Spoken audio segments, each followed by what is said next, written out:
എന്റെ ഫ്രണ്ട്സ് പറയുന്നു, നിങ്ങളുടെ ജീവിതത്തിൽ ദുഃഖമുള്ളതുകൊണ്ടാണ് ആത്മീയതയിലേക്ക് വന്നതെന്ന്. ഞങ്ങൾ വരുന്നത് എന്തിനെന്നവർ ചോദിക്കുന്നു. ഇതൊക്കെ പരാജയപ്പെട്ടവർക്കുള്ളതാണ്. ജീവിതത്തിൽ എല്ലാം നല്ലതായവർക്കൊന്നും ഇതിന്റെ ആവശ്യമില്ല.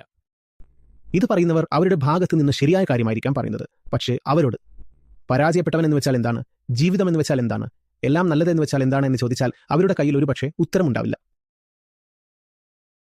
അവർക്കൊന്നും അറിയില്ല അവർ എന്താണ് പറയുന്നതെന്ന്. അവർ ഉയർത്തിവിടുന്ന വെറും വാക്കുകൾ മാത്രമാണവ. അതുകൊണ്ട് ആരുടെയും ജീവിതത്തിൽ ദുഃഖമില്ലാത്തതായി ഇല്ല. ദുഃഖമെന്ന് പറയുന്നത് എല്ലാവരുടെയും ജീവിതത്തിലുണ്ടാകുന്ന ഒരു സ്ഥിരമവസ്ഥയാണ് തന്നെയാണ്. നമ്മൾ ജനിക്കുന്നത് തന്നെ ദുഃഖത്തിലാണ്. അപ്പോൾ അവർക്കും അതുണ്ട്. പക്ഷേ അവർക്കറിയില്ല ഇത് കൂടുതൽ അപകടകരമായ ഒരു കാര്യമാണ്. ദുഃഖമുണ്ട്, പക്ഷേ ഒന്നുകിൽ നിങ്ങളതിനെ അടിച്ചമർത്തി വെച്ചിരിക്കുന്നു, അല്ലെങ്കിൽ നിങ്ങൾ അതിന്റെ വിപരീത അറ്റമായ സുഖത്തിൽ പോയിട്ട് എങ്ങനെയെങ്കിലും രക്ഷപ്പെടാനും വിനോദിക്കാനുമുള്ള ശ്രമങ്ങൾ നടത്തിക്കൊണ്ടിരിക്കുന്നു.